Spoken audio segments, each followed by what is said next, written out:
आज हम आपको सच्ची घटनाओं पर आधारित टीवी शो क्राइम इंडिया की शूटिंग दिखा रहे हैं। क्राइम इंडिया के इस एपिसोड की कहानी रघुनाथ और उसके परिवार की है, जो आज से 10 साल पहले अखबारों की सुर्खियों में छाई रही। 5, 4, 3, 2, 1, एक्शन! वेलकम फ्रेंड्स, आपका स्वागत है क्राइम इंडिया के नए शो में। ये कहानी बहुत ही रोमांचक और रहस्य से भरी है। ये कहानी 10 साल पहले शुरू हुई इस बंगलो से। यहाँ रहते थे मिस्टर रघुनाथ अपने परिवार के साथ। एक खुश परिवार। फिर सारी खुशियाँ एक पल में छिन गई। 10 साल पहले इसी दरवाजे से रघुनाथ की 21 साल की बेटी अपने घर प्रवेश करती है, जहाँ उसे अपने पिता का सामना करना पड़ता है, जो थोड़े गुस्से में थे क्योंकि जूही अपने दोस्त के बर्थडे पार्टी से लेट वापस आई। पिता की प्रताड़ सुनते ही जूही अपने पिता को समझाने की कोशिश करती है कि पार्टियों में तो अक्सर देर हो सकती है, उसमें इतना अपसेट नहीं होना चाहिए। रघुनाथ अपनी बेटी की बात सुनते ही चिल्लाने लगते हैं। जूही पिता का डर सह नहीं पाती। वो अपनी भरी आंखों से अपनी कमरे की तरफ भागती है। कमरा बंद किए बिना खाए पिए जूही सो जाती है। इसका हम नाट्य रूपांतरण करते हैं। मम्मा, पापा, मम्मा, मम्मा, पापा। ये क्या? घर में कोई नहीं है क्या? ऐसा तो कभी नहीं होता है। मम्मी, मम्मी, पापा, ये क्या? यहाँ पर भी कोई नहीं है। कहीं बेडरूम में तो नहीं है। मम्मी, पापा, मम्मी, पापा, ये क्या? कहाँ गए सबके सब? मम्मी, मम्मी, आप यहाँ पर हो? मैं कितनी परेशान हो गई थी पता है? मम्मी, मम्मी,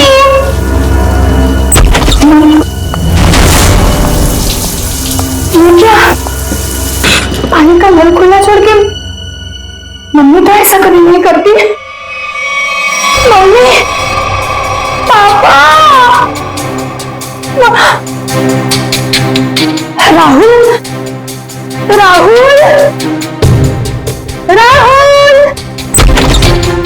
राहुल, अरे राहुल को स्कूल छोड़ने गई होगी मम्मी।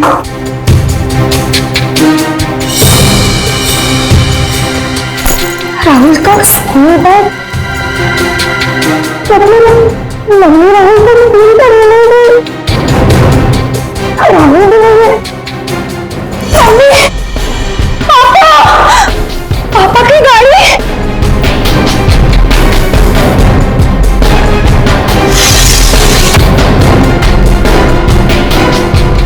पापा की गाड़ी तो यही है।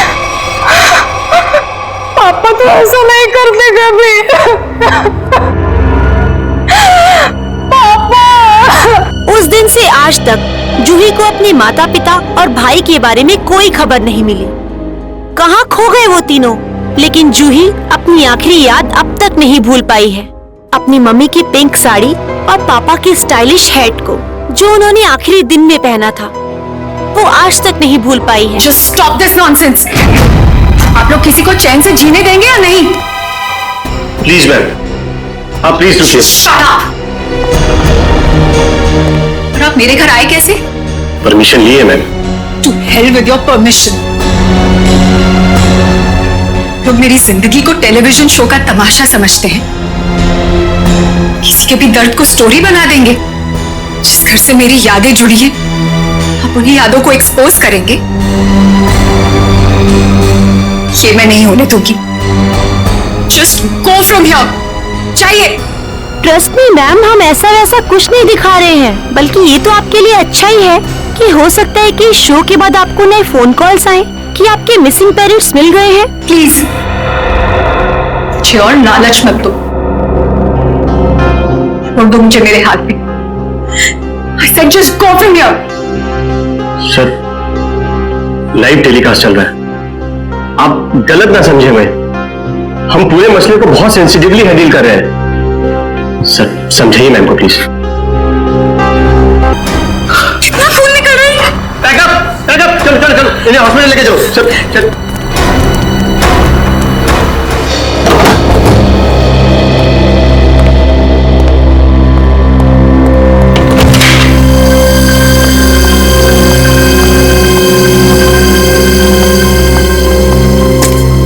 तुम बैठो, मैं तुम्हारे लिए हल्दी वाला दूध लाती हूँ, थोड़ा आराम मिलेगा।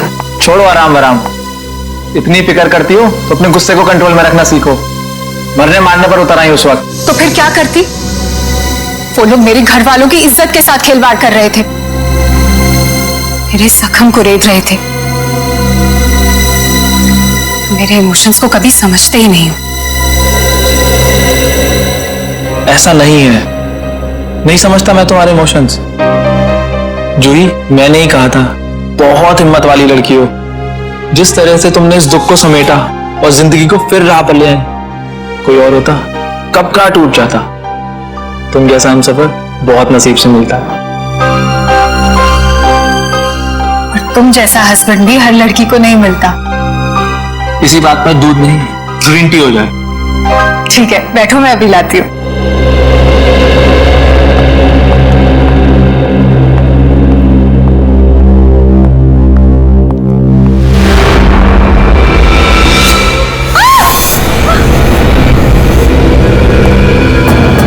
क्या हुआ जूही?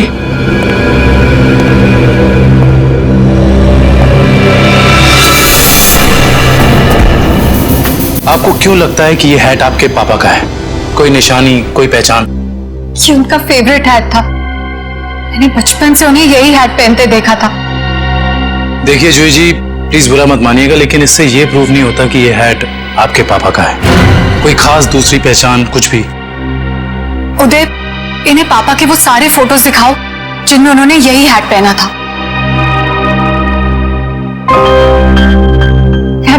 मैं पापा से कई बार कहती थी कि ये हैट पुराना हो गया है, इसे फेंक दो। पापा कहते थे मेरा सर भी पुराना हो गया है, उसे भी फेंक दूं क्या?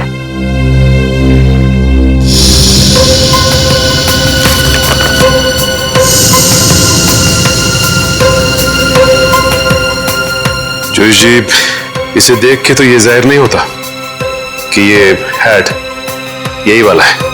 हाँ, ये जरूर पता लगता है कि ये हैट भी इस जैसा ही है। आपको क्या लगता है मैं आपसे झूठ बोल रही हूँ? एक काम कर, जरा घर की खिड़की दरवाजे चेक कर। जी सर। जूही जी, आप जो कह रही हैं वो तो हम मान लेते हैं, लेकिन ये हैट यहाँ पे आया कैसे? अपने आप तो नहीं आया। जी सर, किसी ने तो इसे यहां रखा ही है। आपको किसी पे शक? नहीं। सर, पीछे के सारे दरवाजे और खिड़कियां अंदर से बंद है सर। इसका मतलब जो भी अंदर आया उसके पास मेन डोर की चाबी थी। जूही जी, आपने अपने घर की चाबी किसी और को भी दी है क्या? नहीं तो। हाँ, मुझे याद आया, एक्चुअली कुछ दिन पहले शॉपिंग आर्केड में मेरा पर्स चोरी हो गया था और घर की चाबियां भी उसी में थी। बड़ी लंबी प्लानिंग की गई है, लेकिन 10 साल बाद ये हैट यहां रखने का क्या मतलब हो सकता है? पूरा का पूरा परिवार गायब होता और किसी को भी पता नहीं चलता। ऐसे कैसे कोई गायब हो सकता है? सर, पुलिस रिपोर्ट में लिखा है कि ना किसी ने चीखने चिल्लाने की आवाज सुनी, ना ही कोई गोली चलने की आवाज सुनी। सर, जब ये हुआ तब जूही अपने ऊपर वाले बेडरूम में सो रही थी और बाकी के परिवार के लोग नीचे थे, तो अगर शोर शराबा होता तो जूही को जरूर सुनाई देता। एग्जैक्टली। अच्छा, इस वॉचमैन का क्या कहना है? सर, उसने बताया कि उसने ना किसी ऐसे आदमी को और ना ही ऐसी किसी गाड़ी को बाहर जाते हुए देखा। सर, यहाँ तक कि सर रघुनाथ जी की फैमिली को भी उस घर से बाहर जाते हुए नहीं देखा। सर, रिपोर्ट में यह भी लिखा है कि घर में जबरदस्ती अंदर आने का कोई निशान भी नहीं मिला था। सर, एक बात समझ में नहीं आ रहा, जब घर के सारे लोग गायब हैं, तो ये जूही कैसे बच गई? वही तो, जूही को क्यों छोड़ा है? सर हो सकता है उसे जानबूझकर किडनैप नहीं किया गया, ये भी कोई साजिश हो। अच्छा, उस हैट पर से कोई उंगलियों के निशान मिले? हाँ सर, उस हैट पे 5 लोगों की उंगलियों के निशान मिले हैं। 2 तो जूही और उसके हस्बैंड के हैं, बाकी के मैच नहीं हुए हैं। जूही और उसके पति के उंगलियों के निशान। हो सकता है 10 साल बाद जब अपने पिता की हैट देखी तो दोनों ने उठाई होगी। सर, अखबार की एक कटिंग में लिखा था कि रघुनाथ जी के एक भाई हैं, हिमांशु, जिनसे उनकी ज्यादा बनती नहीं थी। दोनों भाइयों में प्रॉपर्टी को लेकर कोई झगड़ा चल रहा था। और बाद में हिमांशु ने जूही से कुछ पुराने इन्वेस्टमेंट्स लौटाने के लिए कहा था सर। इस हिमांशु के बारे में पता लगाना पड़ेगा। सर एक और बात पता चली है। क्या? सर जब हम इस केस के फाइल्स लेने गए तो वहां से पता चला कि ये फाइल्स इंस्पेक्टर विजय भी 2-3 दिन पहले लेकर गए थे। इंस्पेक्टर विजय? यार, इंस्पेक्टर विजय तो रिटायर हो चुका है और फिर भी उसे इस केस में दिलचस्पी क्यों? रिटायरमेंट के बाद में तो केस छोड़ देना पड़ता है। नहीं नहीं नहीं नहीं, ये नहीं हो सकता। या तो रघुनाथ जी का केस सॉल्व होगा या तो रिटायर्ड इंस्पेक्टर विजय डिसॉल्व होगा। ये मेरी भी जिद है।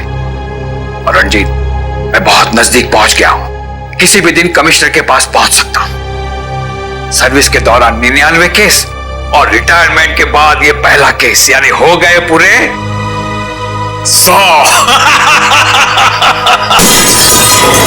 रंजीत, मैं बाद में फोन करता हूं। मैं देख के आता हूं क्या गिरा है।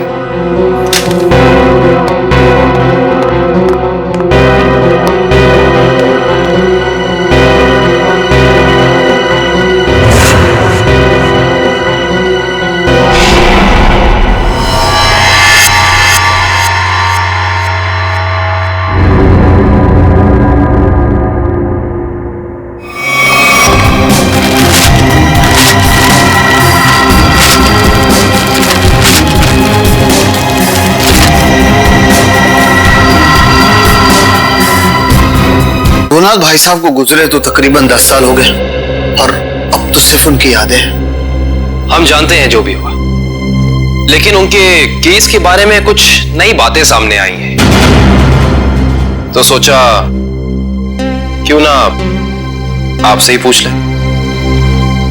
नई बातें आप लोगों को पता चली है और आप पूछना मुझसे चाहते हैं? आप कुछ टेंशन में लग रहे हैं। मैं टेंशन में नहीं तो। दरअसल भाई साहब को गुजरे इतने साल हो गए और आज आप लोग आए भाई साहब के बारे में इंक्वायरी करने के लिए। चलिए, उनके बारे में नहीं तो आप ही के बारे में बात कर लेते हैं।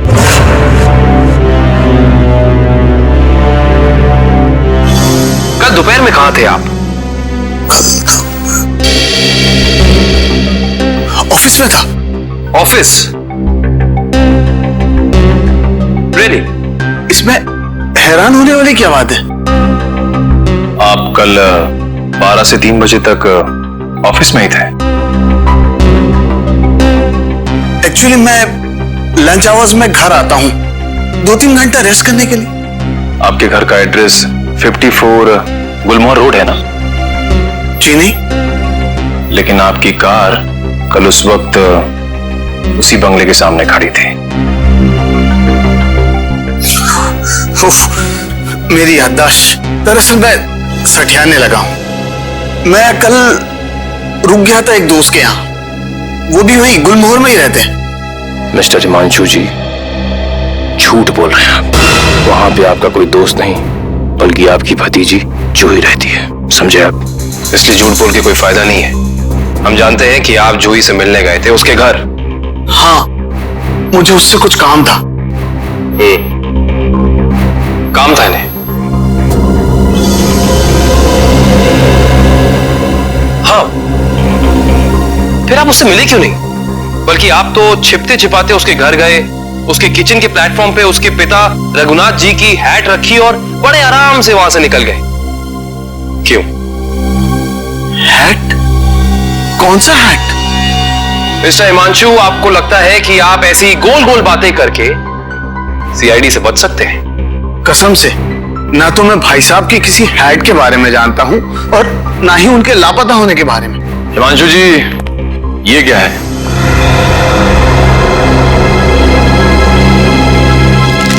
बॉन्ड्स है, मेरे ही है। यही चुराने गया था मैं वहां। बॉन्ड्स? हिमांशु जी, आप अपने ही बॉन्ड्स चुराने गए थे? मिस्टर हिमांशु, आप क्या बचपन से ही ऐसी बेफिजूल की पहेलियां बुझाते रहते हैं? पहली नहीं, सच कह रहा हूं। मैंने और भाई साहब ने मिलकर इन्वेस्ट किया था इनमें, लाखों के हैं। भाई साहब लापता हो गया और जूही कब्जा करके बैठ गई, दे ही नहीं रही थी। क्या करता, अपनी ही चीज चुरानी पड़ी। हिमांशु जी, चलिए मान लिया एक पल के लिए कि आप सच बोल रहे हैं, लेकिन मैं सच ही कह रहा हूं, लेकिन एक बात आप लोगों को बोलना भूल गया। जैसे ही मैं बॉन्ड्स लेकर वहां से निकल ही रहा था कि अचानक दरवाजा खुलने की आवाज आई। मैं घबरा कर छुप गया। मुझे लगा कि शायद उदय या जूही होंगे, लेकिन कोई और ही था। कौन था? मैं उसका चेहरा तो नहीं देख पाया, सिर्फ पीठ ही देख पाया। लेकिन इतना तो तय है कि वो उदय नहीं था, क्योंकि वो उदय से काफी लंबा और तगड़ा था। बाल लंबे थे, जैकेट पहन रखी थी और शायद जीन्स थी। अच्छा, और कोई खास बात याद है आपको? कोई खासियत, जैसे उसे भीड़ में देखे तो पहचान लें? हाँ, उसके शूज क्रोकोडाइल लेदर के थे। Crocodile leather?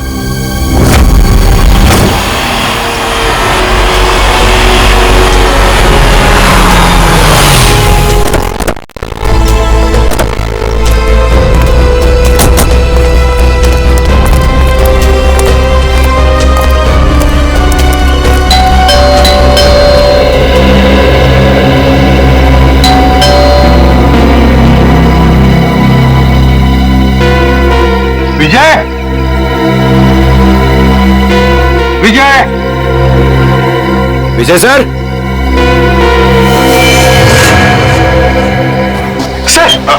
सर दरवाजे में से धुआं आ रहा है सर। माय गॉड, दुष्यंत दरवाजा खोलो। विजय, विजय, विजय, विजय, पेपर जल रहा है, जल्दी से बुझा दें। Yes sir. Vijay, Vijay sir.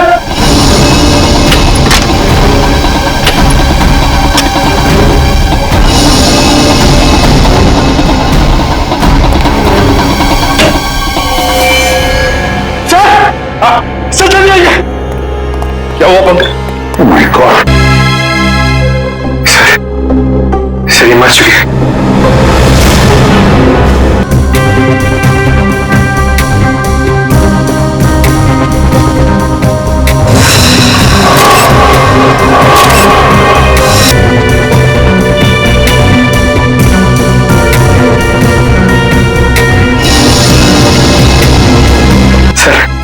Sir ये कैसे हो सकता है सर? विजय जी इतने सीनियर और एक्सपीरियंस ऑफिसर हैं, फिर इन्हें इन्हीं के घर में गोली मार दी। जिसने भी किया है पंकज, जो खिड़की का शीशा तोड़ा, बोल्ट नीचे किया, खिड़की खोलकर अंदर आके यहाँ चुपकर बैठा होगा। शायद आवाज सुनकर विजय इस कमरे में आया तो उसने विजय के सिर पर वार किया और फिर 2 गोलियां भी डाल दी। सर लगता है कि खूनी और विजय जी की कोई पुरानी दुश्मनी थी, इसीलिए रिटायरमेंट के बाद मौका मिलते ही इन्हें मार डाला। ये भी तो हो सकता है ना दुष्यंत कि विजय किसी मुजरिम के लिए खतरा बन गया था, शायद उसी ने किया हो। ढूंढो इस कमरे को अच्छी तरह, एक एक कोना छानो। और पंकज, कुछ ना कुछ तो मिलना चाहिए, ढूंढो अच्छी तरह।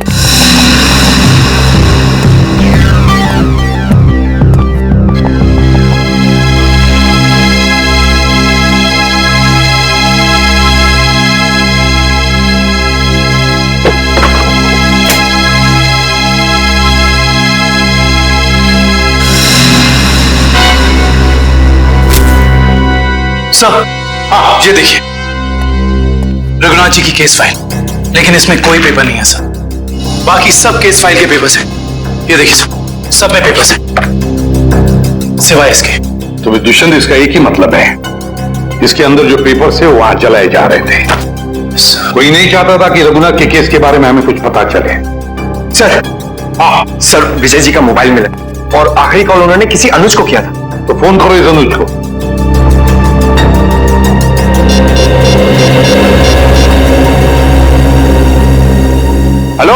अनुज कुल्फी वाले, अरे यार मैंने 10 कार्टन मलाई कुल्फी बोली थी, क्या हुआ? अभी तक भिजवाई क्यों नहीं? क्या कुल्फी वाले नहीं हो तो फिर कौन हो तुम?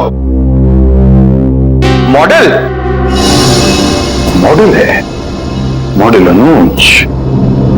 मॉडल और पुलिस वाले का क्या कनेक्शन हो सकता है? सर कनेक्शन ये है कि आज से 3 साल पहले तक जूही मेरी गर्लफ्रेंड थी और 10 साल पहले जूही का पूरा परिवार गायब हो गया था और इंस्पेक्टर विजय को यह लगता था कि शायद मैं उनके गायब होने के बारे में उन्हें कुछ इंफॉर्मेशन दे सकता हूं। तो क्या कहा तुमने इंस्पेक्टर विजय को? कुछ नहीं सर, मैंने उन्हें वही कहा जो मैं पहले से कहता आ रहा हूं कि मैं कुछ नहीं जानता। तुम्हें कुछ नहीं पता? पंकज, अरे ये किधर जा रहे हैं आप लोग? तुम्हारे घर की तलाशी ले रहे हैं। अच्छा अनुज ये बताओ कि जूही के घर से उसके पिता की हैट मिली है, इतने दिनों बाद वो हैट वहां कैसे आई? सर मैं आपसे सच कह रहा हूं, ना तो मैं किसी हैट के बारे में जानता हूं और ना ही किसी गायब हुए परिवार के बारे में। अनुज, तुम्हारे और जूही के परिवार एक दूसरे को अच्छी तरह से जानते थे और फिर भी तुम कह रहे हो कि तुम्हें कुछ नहीं मालूम है? चलो ठीक है, तो अब बताओ कल दोपहर को कहां थे तुम? कल मैं अपने एक फ्रेंड के एग्जीबिशन की ओपनिंग में गया था। फ्रेंड की एग्जीबिशन की ओपनिंग में गए थे? अच्छा। सर इसके घर में तो कुछ नहीं मिला और वो जूते भी नहीं जिसके बारे में हिमांशु ने हमें बताया था। अनुज, तुम होशियार बनने की बहुत कोशिश करते हो मगर हो नहीं। फिर से मुलाकात होगी।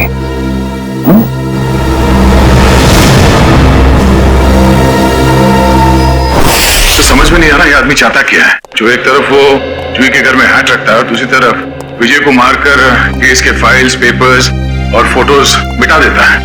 क्यों? लगता है उसे पता चल गया था कि विजय जल्दी अपराधी को पकड़ने वाला है।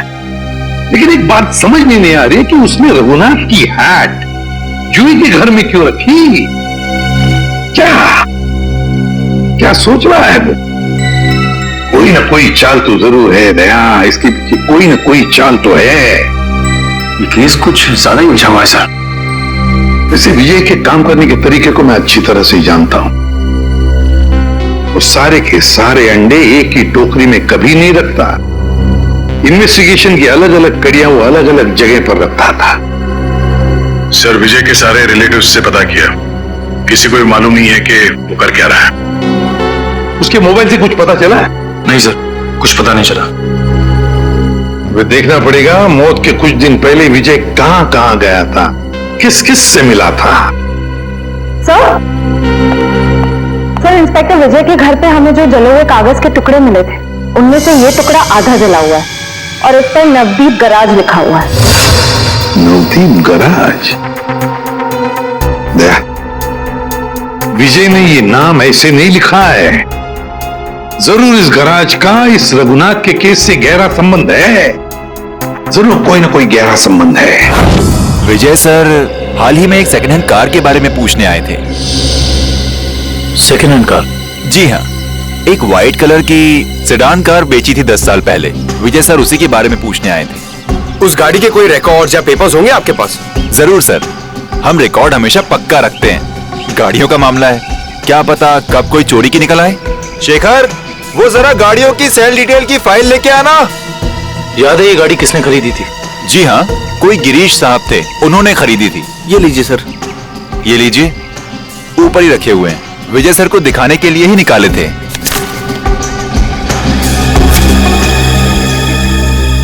ये देखो, ये कार 14 अप्रैल 2004 को बेची गई थी। रघुनाथ जी के गायब होने के ठीक 2 दिन पहले सर?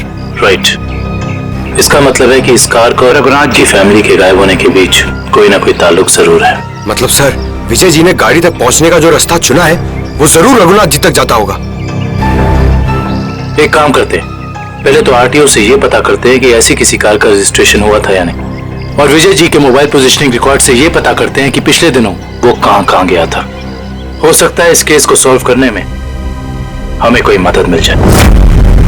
सर ये लैटिट्यूड 345 नॉर्थ और 230 ईस्ट है। सर एग्जैक्ट वही लोकेशन है जो विजय जी के मोबाइल फोन में स्टोर है। सर विजय जी इस जंगल में यहाँ आए थे, लेकिन उन्हें यहाँ मिल के सकता था। करण वो जरूर इस केस से जुड़े हुए कुछ सबूत ढूंढने के लिए यहाँ आया। ये भी तो हो सकता है कि वो उस सफेद गाड़ी के पीछे आया हो। लेकिन सर ये जंगल बहुत दूर तक फैला हुआ है, कई किलोमीटर तक। ऐसे में इस जंगल की कॉम्बिंग कर पाना थोड़ा मुश्किल होगा सर। हाँ मुश्किल हो सकता है, मगर नामुमकिन भी तो नहीं। दिव्या, ये कितना एरिया छान मारा था उसने? सर यहाँ से 200 मीटर के घेरे में। 200 मीटर? बस तो फिर फैल जाओ चारों तरफ।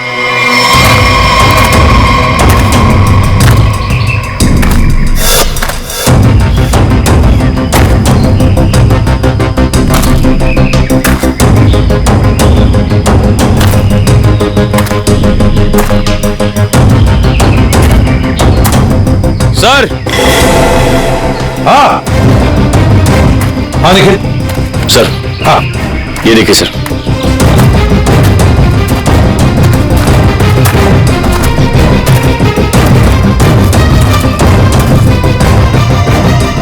MS01 Y 5371। सर ये तो वही सफेद कार है जो उस गैरेज से बेची गई थी।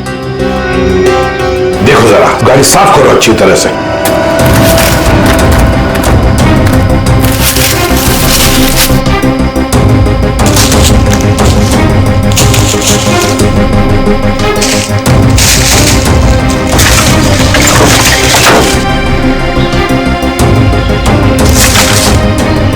साफ करो अच्छी तरह से साफ करो।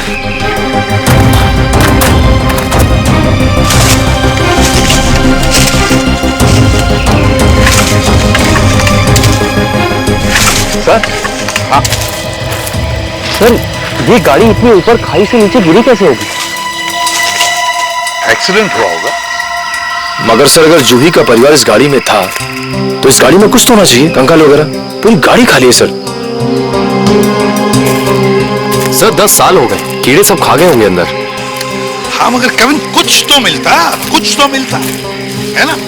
एक काम करो, ये गाड़ी के अंदर जितनी भी धूल मिट्टी है सब इकट्ठा करो। करण जाकर वैक्यूम क्लीनर लेके आ। सर ऐसा भी तो हो सकता है कि वो लोग कभी गाड़ी में थे ही नहीं। केविन ये भी तो हो सकता है कि गाड़ी के अंदर जितने भी परिवार वाले थे उनकी लाशों को कहीं और फेंक दिया और गाड़ी को यहाँ खाई में लाकर नीचे ढकेल दिया।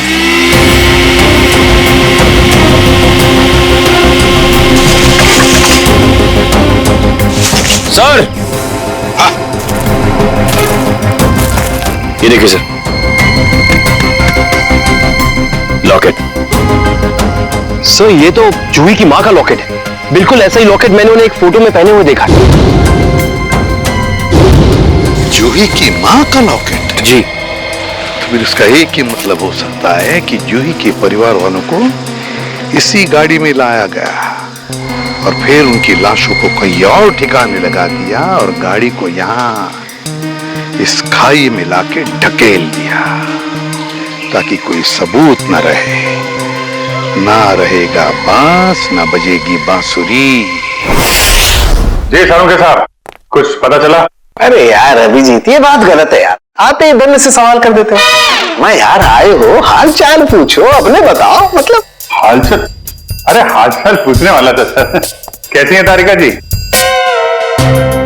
अरे भाई साहब मैं अपने बारे में बात कर रहा हूँ भाई, मेरे भी तो हालचाल पूछ सकते हो ना यार। आपके? हाँ क्यों नहीं, क्यों नहीं।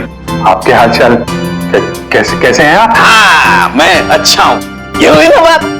अब आओ पूछो। अरे आए हो हालचाल पूछो, हाय हेलो करो, काम तो होता ही रहता है, बताएंगे ही ना। अब बताओ क्या पूछ रहे थे तुम? ये जो धूल मिट्टी मिली थी कार में से, हाँ इसमें से आपको कुछ मिला? हाँ अभिजीत, इस मिट्टी में से हमें एक नाखून का टुकड़ा मिला और कुछ बाल मिले। उनमें से एक बाल किसी 40 साल की महिला का है और ये नाखून का टुकड़ा किसी 10-12 साल के बच्चे का है और इन दोनों का रिकॉर्ड नहीं है हमारे पास। जरूर ये जूही की माँ और उसके भाई का होगा। और बाकी बाल के टुकड़ों का अभी भी टेस्ट चल रहा है, रिपोर्ट लेने गई है श्रेया। सर पता चला है कि रघुनाथ जी की फैमिली के गायब होने के कुछ दिन पहले ही उन्होंने अपने खास एम्प्लॉई मुकेश को नौकरी से निकाल दिया था। मुकेश? कहीं सबके पीछे इस मुकेश का हाथ तो नहीं? सर, जो बाल के टुकड़े टेस्ट के लिए गए थे उनमें से एक बाल का डीएनए मैच हो गया है। किसका? भानु नाम है उसका। अंडरवर्ल्ड का कॉन्ट्रैक्ट किलर है, सुपारी लेके मर्डर्स करता है और कई मर्डर केसेस भी चल रहे हैं उस पर। भानु?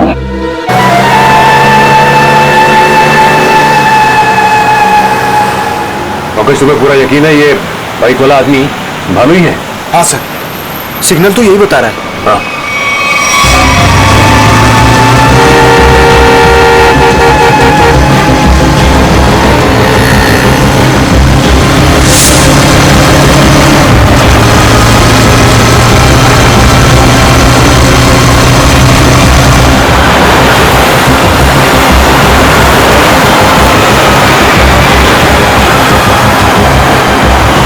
अचानक गायब कहाँ हो गया? दिखाई नहीं दे रहा। Oh my God! सर, गोली चली यहां से। सर, गोली चली यहां से।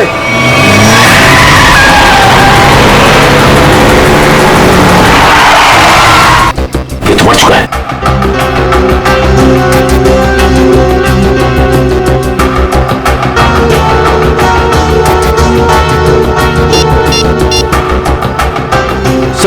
सर, इसके मोबाइल में एक अनआइडेंटिफाइड नंबर से मैसेज आया था। एक मिनट।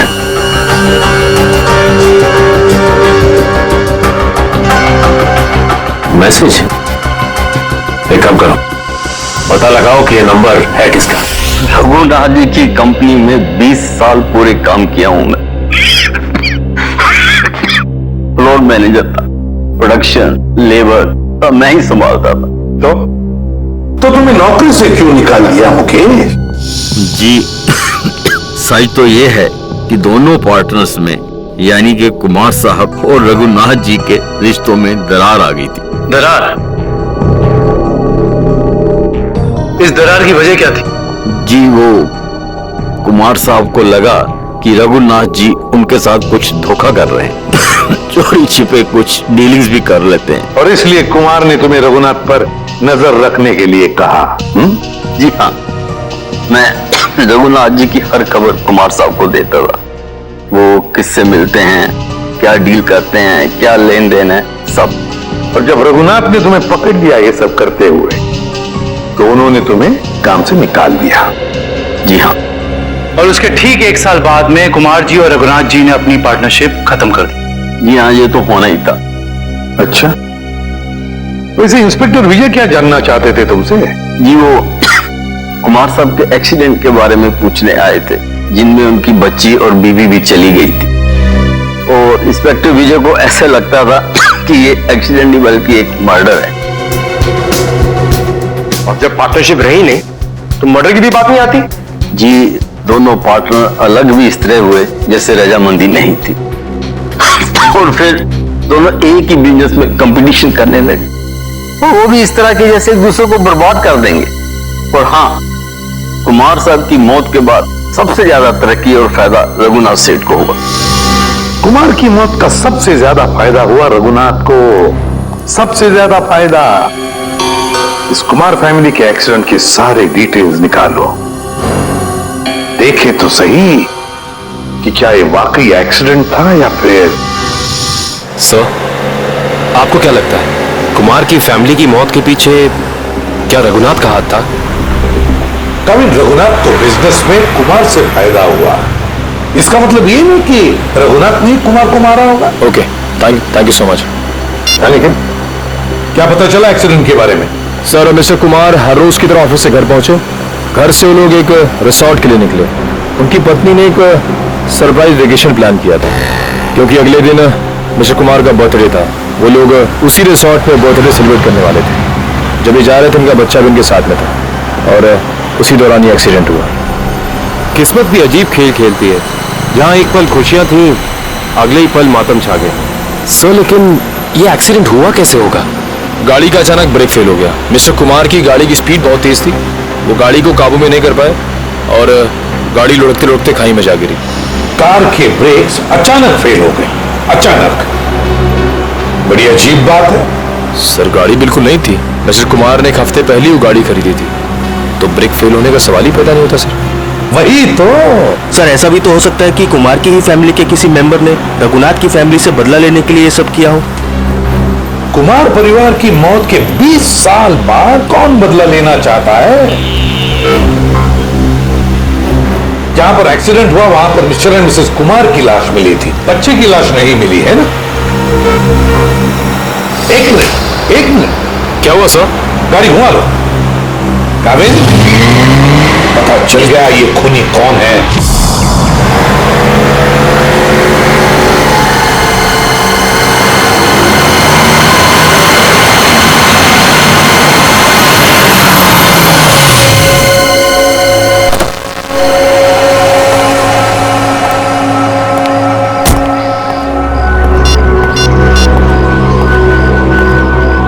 हेलो, हाँ मैं पहुंच गया हूँ 42 माइलस्टोन के पास। अब क्या करना है? क्या पुल के नीचे 42 माइलस्टोन की तरफ? अच्छा ठीक है।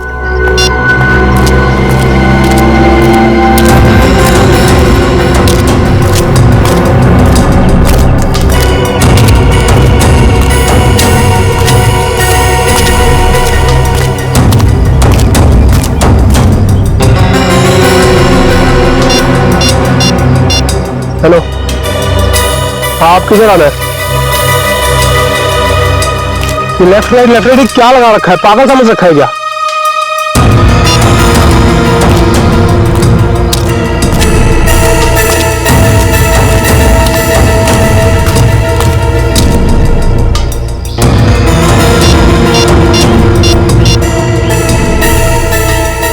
हेलो, मुझे क्या पागल समझा है क्या? कब से इधर उधर घुमा रही है? चुपचाप सामने आ जा, नहीं तो मैं वापस चला जाऊंगा। इधर मेरा मुंह खुला और तुम जेल के अंदर, इसलिए जल्दी से सामने आ और मुझे मेरा रोकड़ा दे ताकि मैं जाऊं यहां से। मैं जा रहा हूं। घबराओ मत अनुज, तुम्हारा पैसा पेड़ के पीछे रखा है।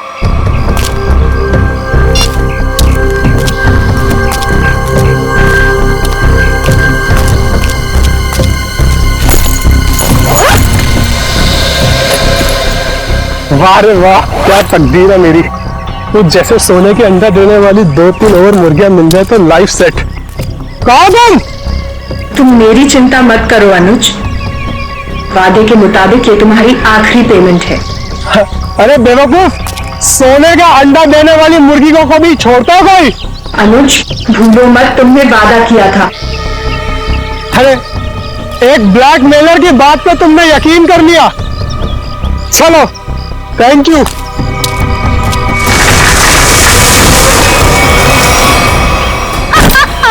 ये क्या कर रहे हो जोई तुम?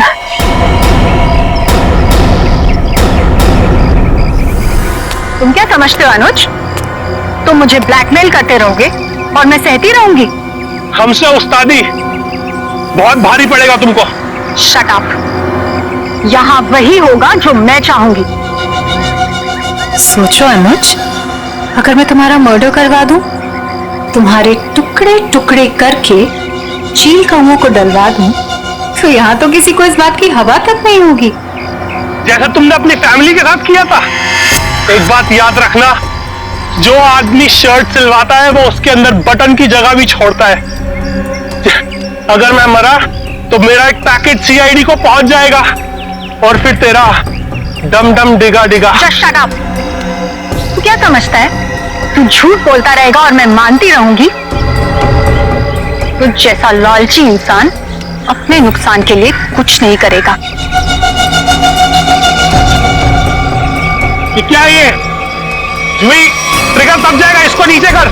जुई तमंचे को नीचे कर प्लीज, इसको अंदर डालो, ट्रिगर दब जाएगा जुई।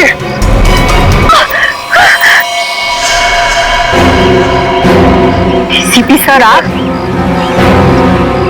तो आखिर आपको पता चल ही गया। खिलौना तुम्हारे हाथों में अच्छा नहीं लगता।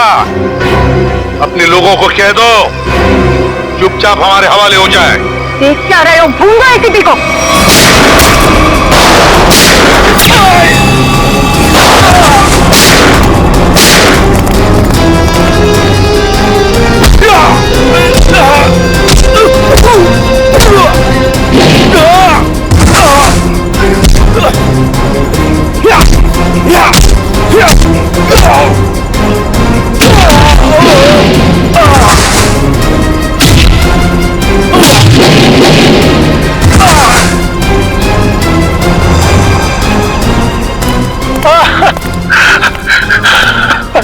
नहीं सर, मैं छोटा मोटा ब्लैकमेल हूँ सर।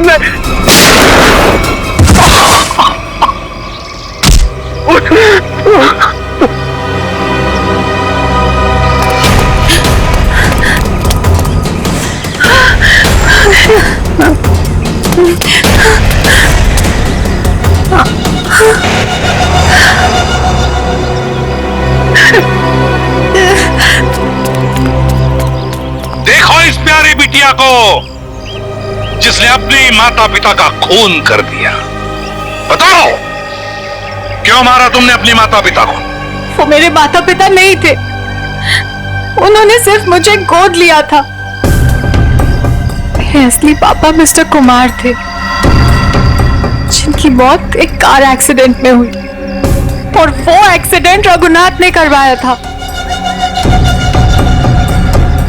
और अपनी माता पिता की मौत का बदला लेने के लिए तुमने रघुनाथ और उसकी बीवी को मारने का प्लान बनाया, और उसके लिए तुमने भानु को पैसे भी दिए, है ना? हाँ,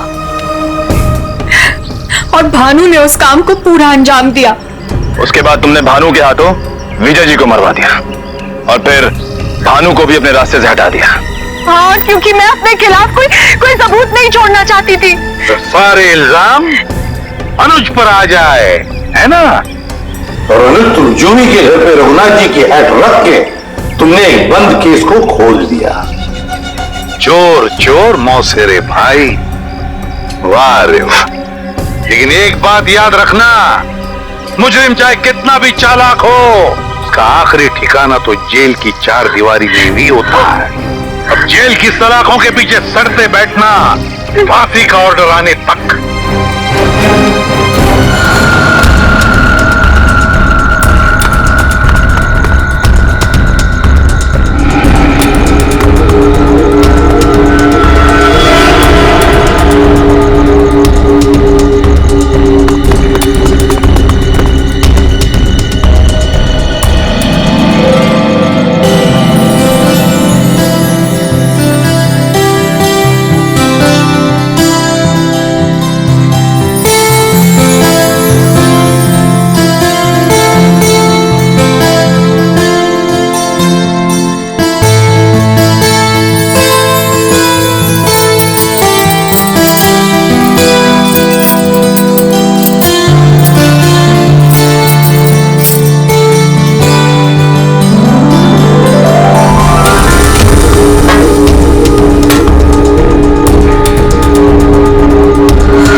मैं आप लोगों से कुछ कहना चाहती हूँ। मैं आप लोगों का तहे दिल से शुक्रिया अदा करना चाहती हूँ कि आप लोग मेरी प्यारी बहन जैस्मिन और मेरे सीधे साधे जीजू की शादी की सालगिरह में यहाँ उनकी खुशियां बांटने आए हैं। Thank you so much. अब क्योंकि दूल्हा दुल्हन को आने में थोड़ा सा वक्त लग रहा है, तो आई रिक्वेस्ट यू ऑल कि आप लोग सब पार्टी का फुल ऑन मजा लीजिए। Just enjoy the party, okay? अभी तो शादी को बस 2 साल हुए और पति पत्नी दोनों खुद की ही पार्टी से गायब। सोचो 10 साल के बाद क्या होगा।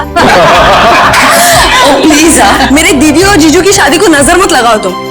अरे ये भी तो हो सकता है ना कि वो आप सब मेहमानों से दूर कहीं अकेले में रोमांटिक पल बिता रहे हो।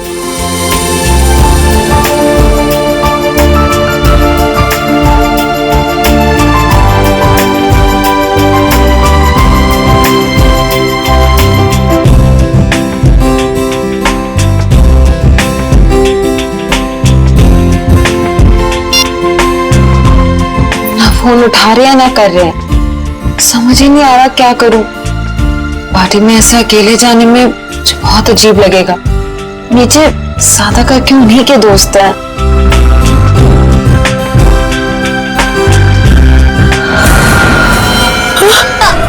अरे ये कैसी आवाज? ये तो जैस्मिन की आवाज है। जैस्मिन,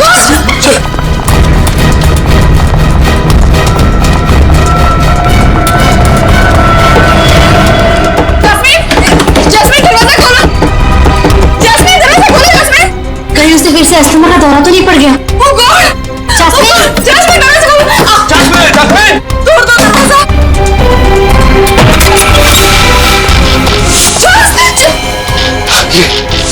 ये क्या हुआ यहाँ पे? ये सब क्या है? हाँ? Oh my God, Jasmine! लगता है किसी ने जैस्मिन को किडनैप कर लिया। जैस्मिन! Oh my God, हम क्या करें? Hello, CID?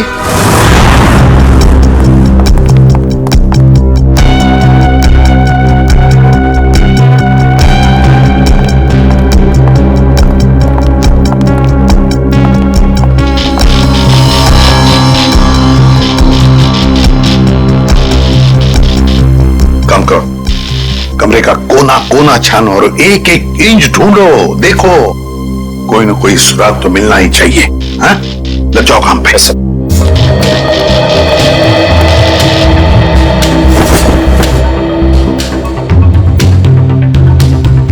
क्या लगता है तुम्हें, जस्मिन को कोई उठा के लेकर गया या फिर?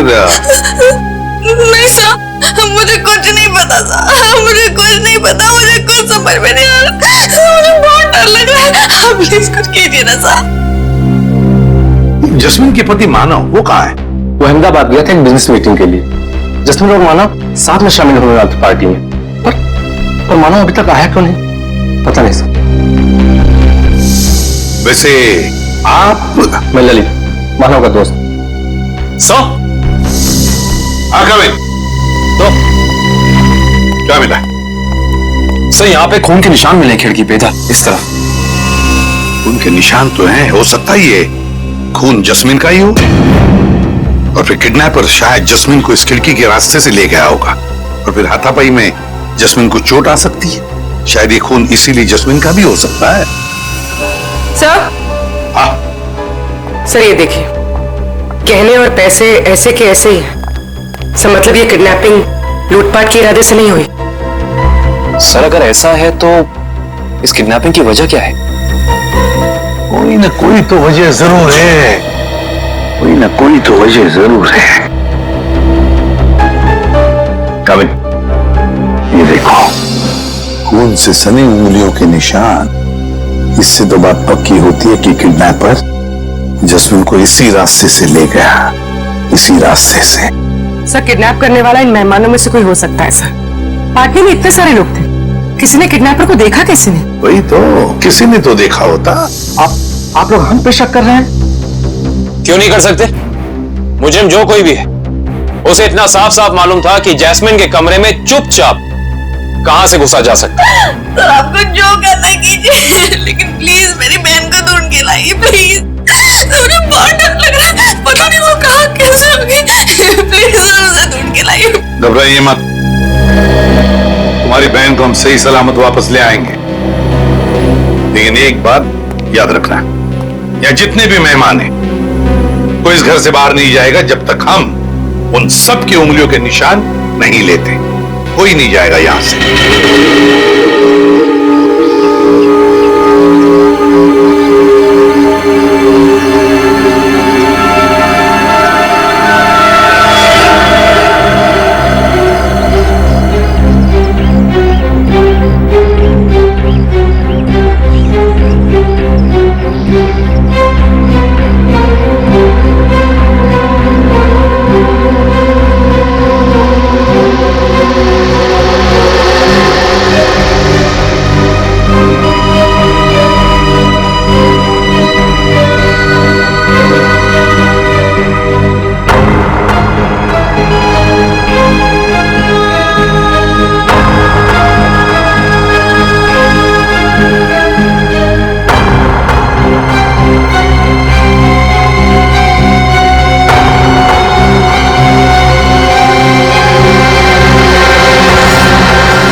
खामोशी क्यों?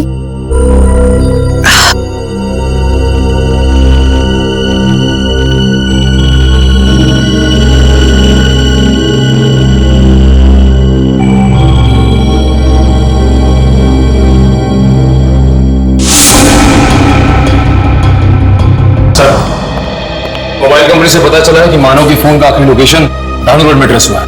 के बाद से फोन बंद आ रहा है सर। तो कहीं जस्मीन के साथ मानव को भी तो किडनैप नहीं किया इस किडनैपर ने? सर इसका मतलब ये जो कोई भी है वो इन दोनों को जानता था। मतलब उसे पता था कि जैस्मिन कहां मिलेगी और ये मानव कहां होगा। है तो इन्हीं में से कोई करीबी, पर कौन हो सकता है? इनमें से तो किसी के हाथ पर या शरीर पर कोई हाथापाई के या किसी चोट के या खरोंच के निशान भी नहीं। कौन हो सकता है?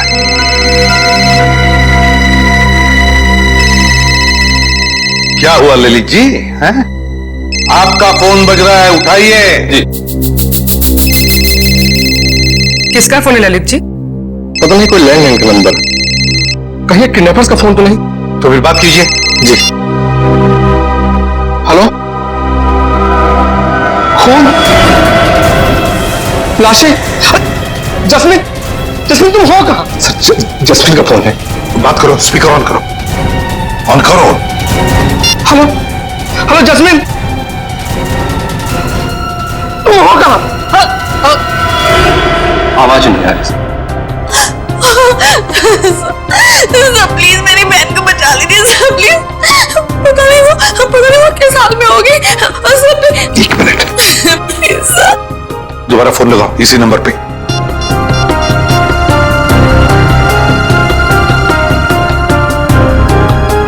क्या हो? सर फोन लग नहीं रहा है। काम करो, देखो जस्मिन की जान को खतरा है, पता लगाओ ये फोन कहां से आया था।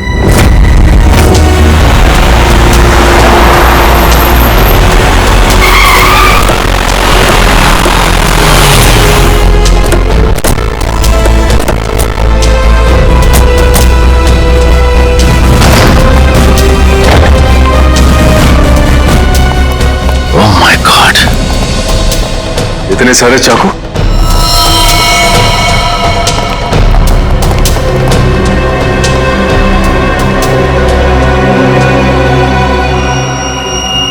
हर एक चाकू पर खून लगा हुआ है।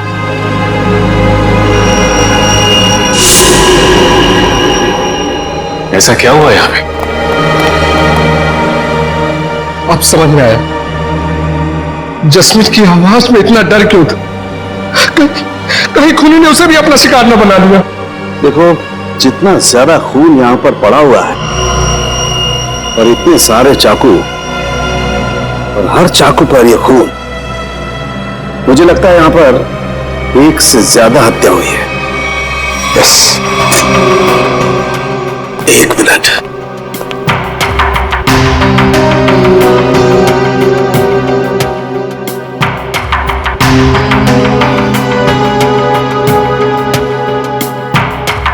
ये क्या है?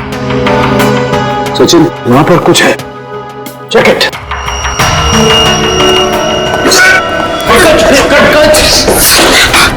संभाल। थैंक यू सर, आप लोगों ने मुझे बचा लिया, वो मेरी हड्डी पट्टी छूट जाती थी। शायद ये वही तहखाना है जिसके बारे में जस्मीन ने हमें बताया था। सर जरूर लाशें यहीं कहीं होंगी। हाँ सर। तहखाना करके काम करो, तहखाने में जाकर के देखो कुछ मिलता है क्या, लाशें या कुछ और। करो, तुम तारिका के साथ जाओ। सर।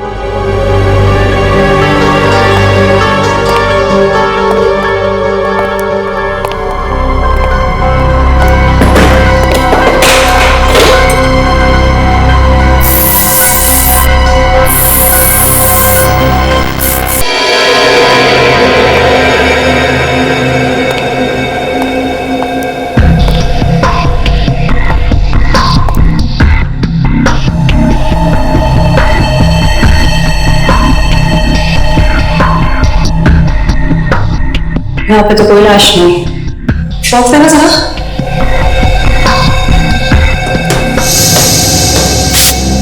इशिता, पंकज, घर के बाहर वाले हिस्से में चेक करो, शायद जैस्मिन वहीं कहीं छिपी बैठी हो।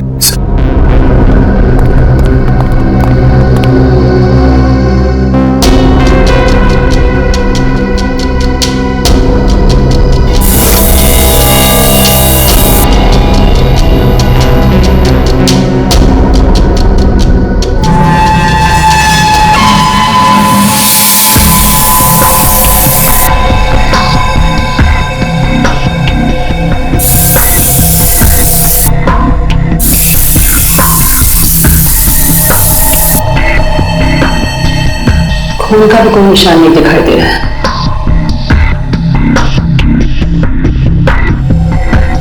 कहीं कोई दूसरा केमिकल तो नहीं इस्तेमाल किया? करें जरा प्लीज लेजर टॉर्च देना। सलूके साहब, सारे के सारे चाकू बिल्कुल नए लगते हैं। ऐसा लगता है जैसे खूनी ने जुर्म करने के इरादे से ही खरीदा था। नहीं सचिन, ये चाकू नए नहीं है। ये देखो, इन चाकुओं पर अभी भी जंग लगी हुई है। दरअसल ये चाकू नए पुराने, खूनी ने उन्हें गुमराह करने के लिए इन्हें नया जैसा दिखाने की कोशिश की है। लेकिन इस तरह गुमराह करके मुजरिम पाना क्या चाहता था?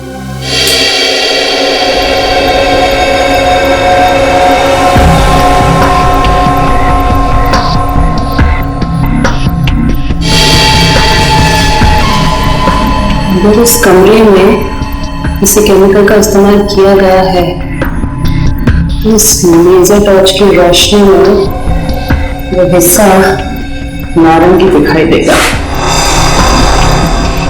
क्या है? बहुत सरफरा है दुष्यंत। अभी बात, इन सभी चाकुओं पर जो खून लगा हुआ है, वो खून असली खून है। हाँ सर, लेकिन पता नहीं कि इस सारे चाकुओं पे खून एक ही इंसान का है या फिर अलग अलग इंसान के जिन्होंने यहाँ पे हमला किया। सबसे बड़ी बात यह है कि ये चाकू उस वक्त नहीं थे जब जैस्मिन ने ललित को फोन किया था। अगर खूनी फरार हो गया था तो फिर वो अपने साथ ये चाकू क्यों नहीं लेकर गया? सही कह रहे हो दुष्यंत, क्योंकि अगर खूनी को लाशें ठिकाने लगाने का वक्त मिला था तो फिर उसे ये हथियार भी यहाँ छोड़ने नहीं चाहिए थे। लाशें ठिकाने लगाने मतलब तहखाने में लाश नहीं मिली? नहीं सर, नीचे लाशें तो नहीं थी, मगर एक अजीब तरह के 2 केमिकल्स मिले। टेस्ट करना बाकी है। इसका मतलब यह है कि जब लाशें देखकर जैस्मिन ने ललित को फोन किया, उस वक्त वो खूनी इसी फार्म हाउस में मौजूद था। आई जस्ट होप जैस्मिन सही सलामत हो। दुष्यंत, आप लोग ये काम करो, आप लोग बाकी का फार्म हाउस अच्छी तरह से चेक करो। मैं तब तक यहीं पर एक टेम्परेरी फॉरेंसिक लैब बना लेता हूं, क्योंकि काफी सारे सबूत बिखरे पड़े हैं यहां पर। कहीं कोई सबूत खराब नहीं होना चाहिए।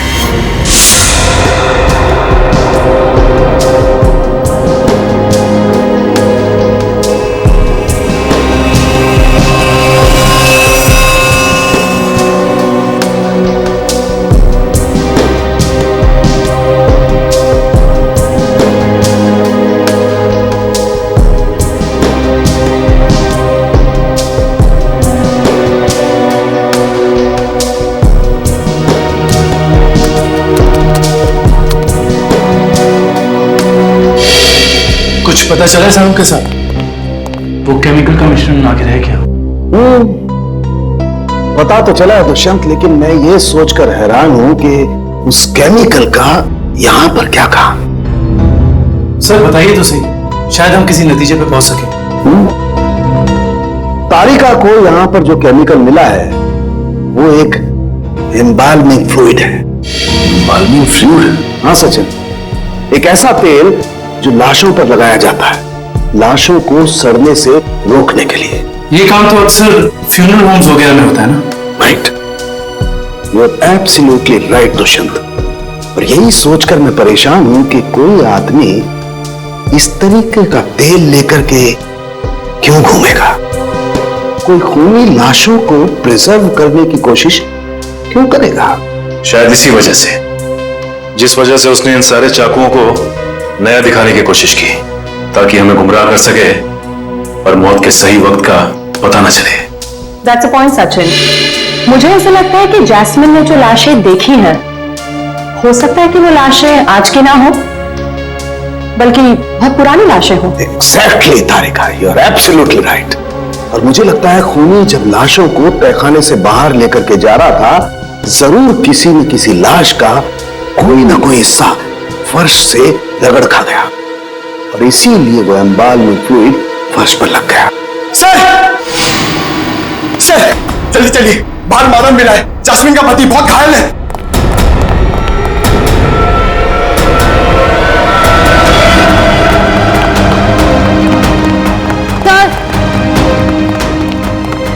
कहीं भी जैस्मिन नहीं है। सर उनके साहब और कितना समय लगेगा? 2.5 घंटे हो गए सर। सचिन रुको यार, फॉरेंसिक साइंस के एनालिसिस में वक्त लगता है, जानते हो ना तुम। एनीवे, ये देखो, हीमोग्लोबिन ट्रांसफॉर्मेशन के जरिए हमने पता लगा लिया है कि इस घर में जहां कहीं भी खून पड़ा हुआ था और जिन चाकुओं पर खून लगा हुआ था वो खून 2 दिन पुराना है। इसका मतलब यह है कि इस फार्म हाउस में गुनाह हुए पूरे 2 दिन बीत चुके हैं।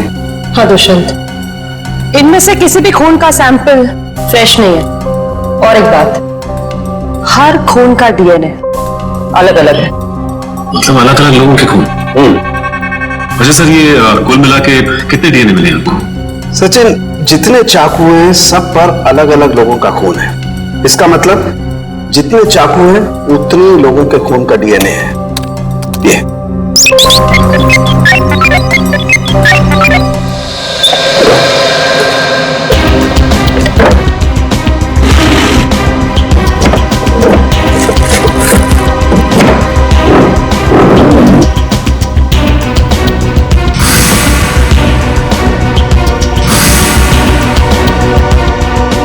मुजरिम जरूर इस फार्म हाउस से पहले कभी आया होगा, तभी उसको यहाँ के कोने कोने का पता है।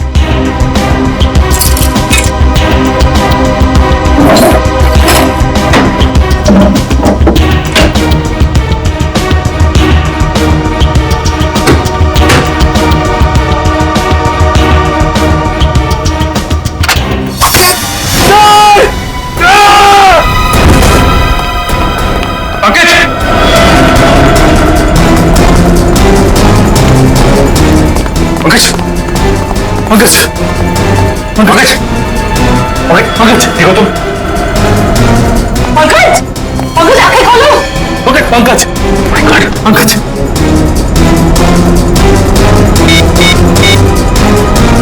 Hello, hello ambulance. कहीं खूनी इस वक्त भी तो यहाँ मौजूद नहीं।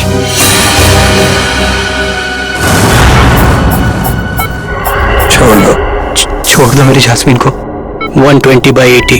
जास्मीन, रुको, रुको। 1 घंटे के बाद इनको इंजेक्शन दे देना। डॉक्टर साहब, कैसी तबीयत है मानो की? इनकी किस्मत अच्छी है, वो इंटरनल ब्लीडिंग नहीं हुआ, वरना बचना मुश्किल था। बात कर सकते हैं? जी हाँ, अभी होश में आए हैं। जास्मीन, जास्मीन, मानो, रुको। मानो घबरा मत, जैस्मिन को हम लोग कुछ नहीं होने देंगे।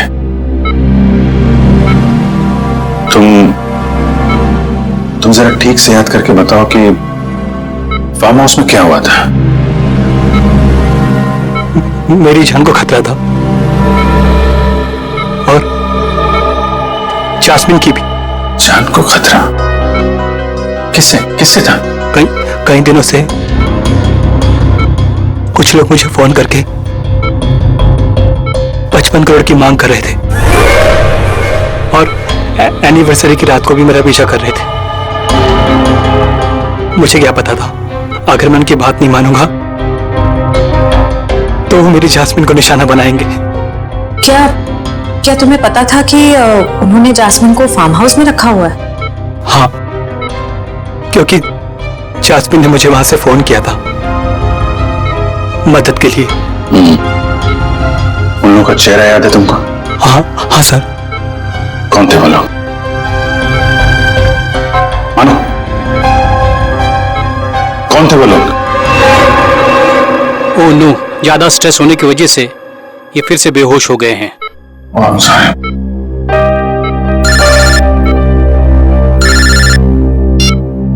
हेलो, क्या पंकज बेहोश हो गया? सर, ये पंकज ठीक तो हो जाएगा ना? और ये इसके गले में जो पिन लगा हुआ था, ये क्या है?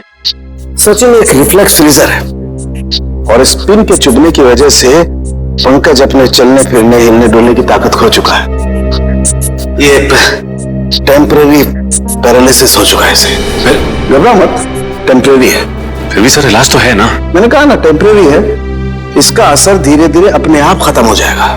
डोंट वरी सज्जन, ये जो इंजेक्शन मैं रेडी कर रही हूँ इससे पंकज तुरंत ठीक हो जाएगा।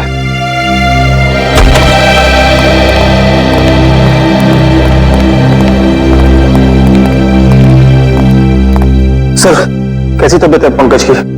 Much better. मगर सर पंकज को ये सुई लगी तो लगी कैसे?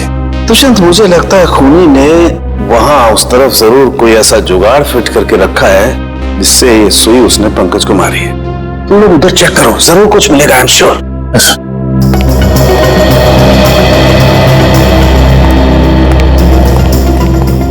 जिस वक्त पंकज यहाँ नीचे गिरा वो यहाँ था, यानी कि सुई उसे यहीं आसपास से लगी है। सुई पंकज को कॉलर बोन के ऊपर लगी है, वो भी आगे की तरफ से, मगर उसे वो दिखी नहीं। मतलब कि यहां से। दुष्यंत, ये देखो, ये ड्रॉर आधा खुला हुआ है।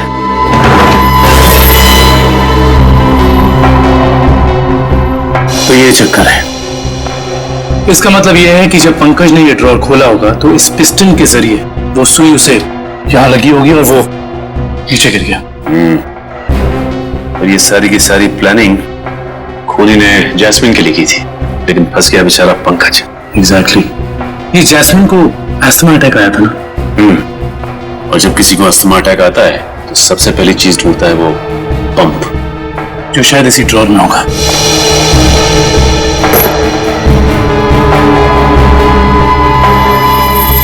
ये रहा।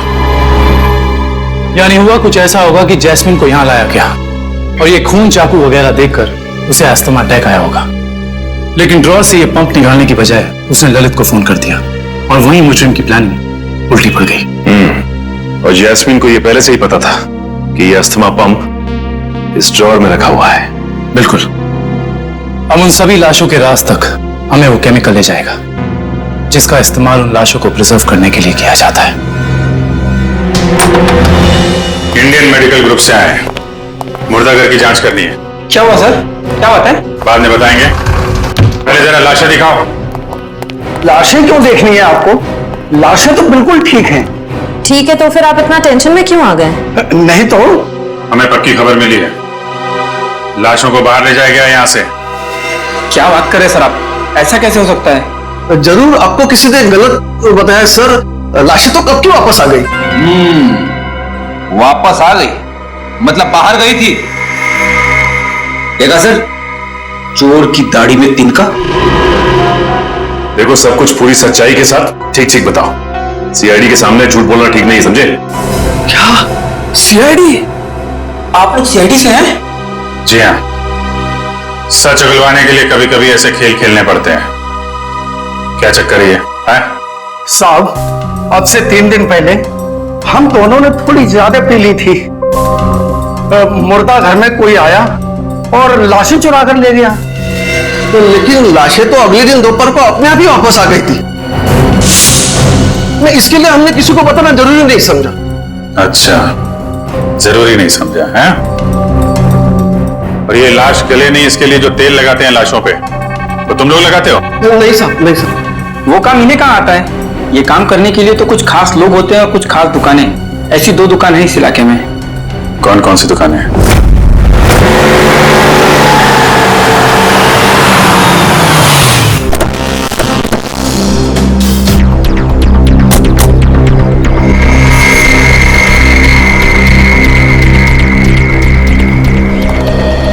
Excuse me. कहिए साहब, किसकी मौत हो गई? मौत तो किसी की नहीं हुई। किसी की नहीं? तो फिर आप यहां क्या करने आए? सीआईडी? जी। अच्छा ये बताओ कि आज से 2 दिन पहले यहाँ से 25 किलोमीटर दूर एक फार्म हाउस पे हमें काफी लाशें मिली हैं जिन्हें एम्बाम किया गया था, यानी कि साफ सुथरा करके सजाया गया था, जैसे कि तुम करते हो। लेकिन मैं तो किसी भी फार्म हाउस पर गया ही नहीं सर, लाशों को सजाने। अगर आप नहीं गए थे तो फिर हो सकता है कि वो चोर जिसने मुर्दाघर से लाशें चुराई, वो लाशें लेके तुम्हारे पास आया हो। मुर्दाघर से चुराई लाशें? लेकिन कोई लाशें क्यों चुराएगा सर? ये तो अब आप बताएं, यहाँ तो आप ही रहते हैं। ये काम जरूर अशोक का होगा साहब, क्योंकि मेरे अलावा एक वही है जो लाशों को सजाने का काम करता है। अशोक को तो लकवा मार चुका है और वो चल फिर नहीं सकता, और बचे सिर्फ तुम। तो हो सकता है कि ये काम तुम्हारा हो? नहीं साहब, मेरे और अशोक के अलावा ये काम एक और आदमी कर सकता है। कौन है वो?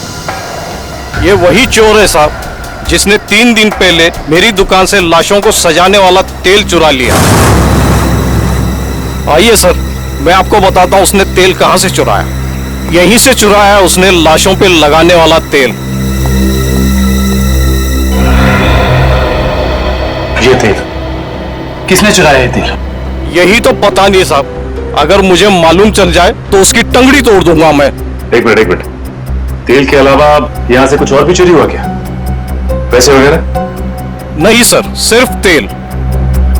यानी कि कोई ऐसा इंसान जिसका मकसद सिर्फ तेल चुराना था उन लाशों पर लगाने के लिए, और वो खुद ये काम जानता था। है ऐसा कोई आदमी? साहब, मैंने ये कला तो सिर्फ केतन को सिखाई थी। केतन? कौन है ये केतन? एक लड़का था, मेरी दुकान पे काम करता था, बहुत अच्छा था, लेकिन पता नहीं कहां से उसे शराब पीने की लत लग गई साहब। बस मजबूरी की वजह से मैंने उसे नौकरी से निकाल दिया। अभी कहां मिलेगा ये केतन? पप्पू, रोनाल्डो पता है? रोनाल्डो उसकी तरह हवा में आऊंगा और बैकहैम की तरह गोल करूंगा। अब देखा? देख तू पप्पू, पप्पू देखा?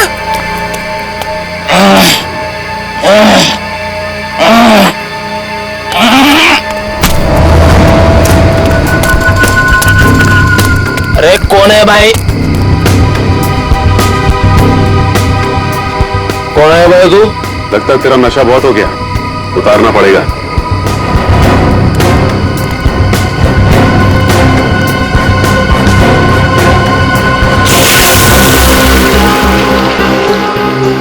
ये क्या कर रहे हैं आप? तेरा नशा उतार रहे हैं। क्यों भाई? अभी तो चढ़ी है, उतार क्यों रहे हैं? क्योंकि सीआईडी के गोल करने का तरीका तुझे सिखाना है। सीआईडी? हाँ सीआईडी। बता, लाश को प्रिजर्व करने का तेल किसके लिए चुराया था? बताता हूँ साहब। क्यों लगती है साहब, मुझे मैट्रिक बार में मिले थे। वो कह रहे थे कि अगर तुम हमारे लिए तेल चुराओगे और लाश को प्रिजर्व करोगे तो हम हर बार तुम्हारे शराब का बिल देंगे साहब। नाम नंबर एड्रेस कुछ है उनका? है साहब, 1 मिनट देखता हूँ।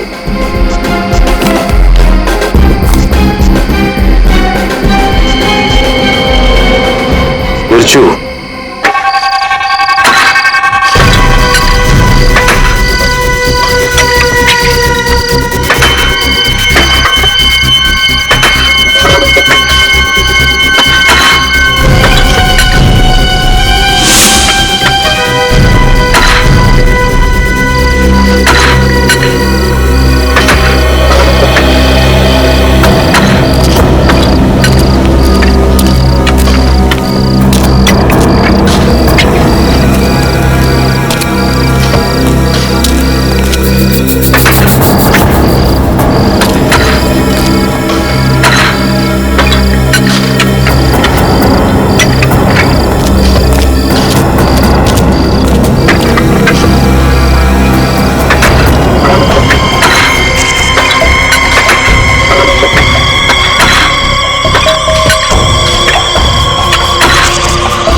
रुक जाओ।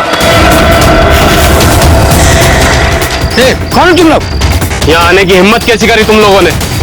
हिम्मत तो सीआईडी को फ्री में मिलती है। सीआईडी? हाँ सीआईडी।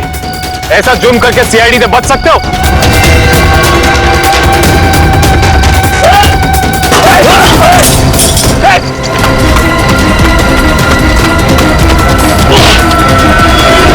ओह माय गॉड, ये तो जासमीन है।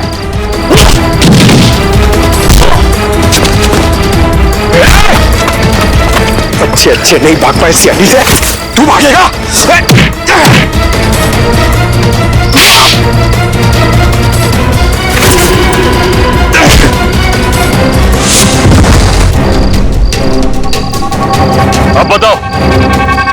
एक मासूम की जान लेकर क्या मिला तुम दोनों को?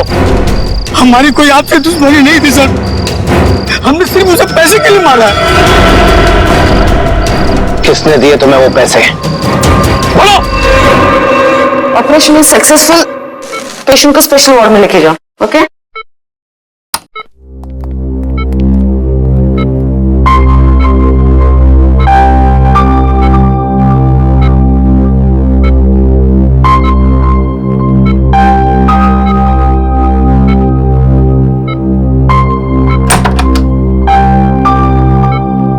आपने तो कमाल ही कर दिया मैडम। वैसे इस पेशेंट की बचने की कोई उम्मीद ही नहीं थी। कमाल तो करना ही था, आखिर शहर की नामी गिरामी हार्ट सर्जन तो ठहरे आप। आप लोग सीआईडी। सीआईडी? क्या बात है सर? वो क्या है कि हमें एक ऐसे सर्जन की जरूरत है। सीआईडी वाले किसी सर्जन को ढूंढ रहे हैं? किसी सर्जन को नहीं, हम इसी सर्जन को ढूंढ रहे हैं।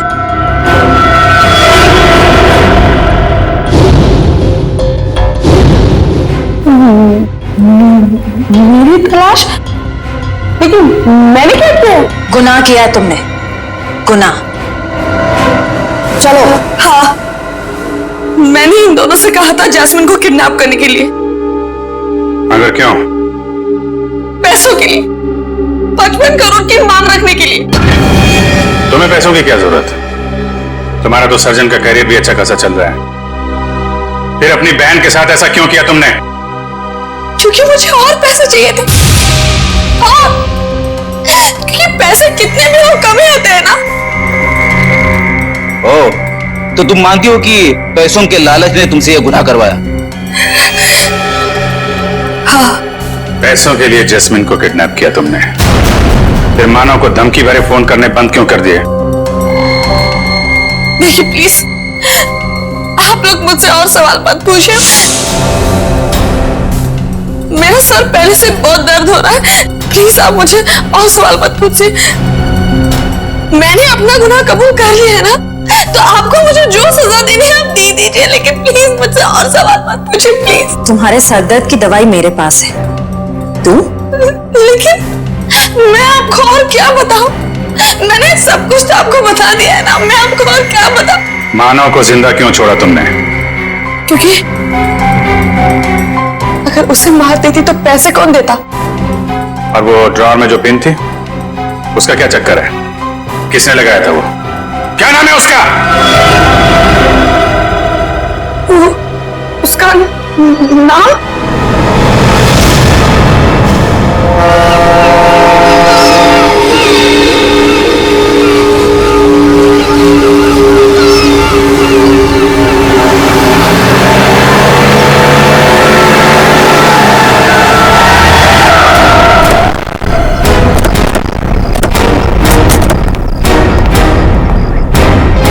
सर, आप लोग यहाँ? अनुष्का कहीं जेल से भाग तो नहीं गई? सीआईडी के हाथों से आज तक कोई खुद ही भागा नहीं और कभी भागेगा भी नहीं। तो फिर आप लोग यहाँ कैसे? दो सवाल पूछने हैं। सवाल? कैसे सवाल? सवाल नंबर 1, अगर बिरजू और कालिया ने जस्मिन को अपने कमरे में से किडनैप किया, तो फिर वहां पर जो खून मिला था वो उन दोनों का क्यों नहीं? सर, शायद ऐसा हो सकता है कि उन्होंने किसी और को भेजा हो जैस्मिन को उठाने के लिए। हाँ, किसी और को भेजा होगा। सवाल नंबर 2, अगर खूनी ने वो जहरीला पिन उस डोर में लगाया था जस्मीन के लिए, उसे यह कैसे पता था कि जस्मीन आकर वो डोर खोलेगी ही खोलेगी? ये तो कोई अंदर का ही आदमी कर सकता है ना। तो फिर बताओ कौन हो सकता है वो? सर, वो मैं एक्चुअली आपको बताना भूल गया, मुझे ललित पे शक है। ललित का नाम लेने से कोई फायदा नहीं है, क्योंकि जैस्मिन को तुमने मारा है। सर, मैं अपनी बीवी को क्यों मारूंगा? ये सब झूठ है, मैंने अपनी बीवी को नहीं मारा। जस्मीन के कमरे में जो खून मिला है वो तुम्हारा ही है मानव, वो खून तुम्हारा है।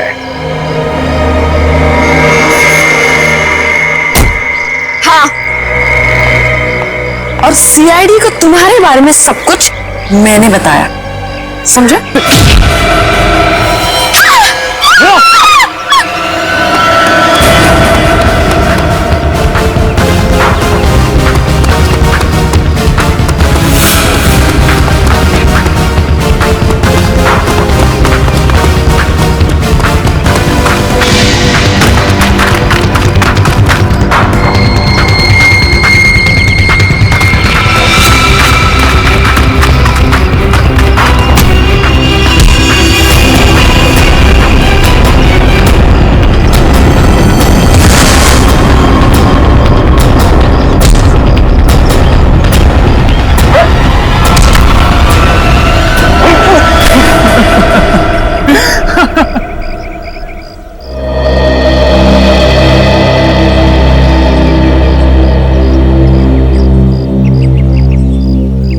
था तुम्हें कि अनुष्का की बेटी को किडनैप करके उससे सारे अपने गलत काम करवाने से सारे इल्जाम उस पर जाएंगे?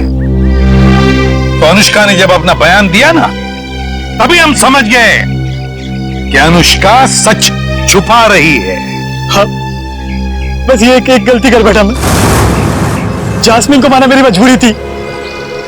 उसकी असमय की वजह से मैं तंग आ गया था। छुटकारा पाना चाहता था उससे मैं। अगर उसकी जगह तुम्हें ऐसी कोई बीमारी होती तो क्या उसे तुम्हारे साथ ऐसे ही करना चाहिए था?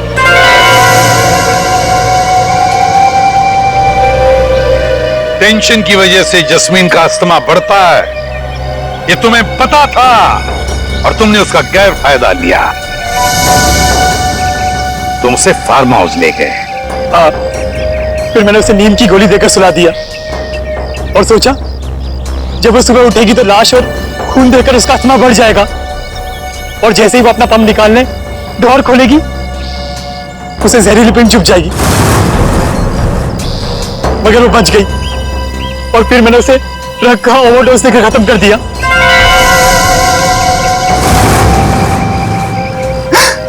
लानत है तुम पर मानव, लानत है। अपने पत्नी से छुटकारा पाने के लिए तुमने उसका खून कर दिया। तुम्हें जीने का कोई हक नहीं, कोई भी हक नहीं। कानून तुम्हें बराबर सजा देगा। इस तरह के और भी एपिसोड देखने के लिए हमारे चैनल को सब्सक्राइब करें और बेल आइकन दबाना ना भूलें।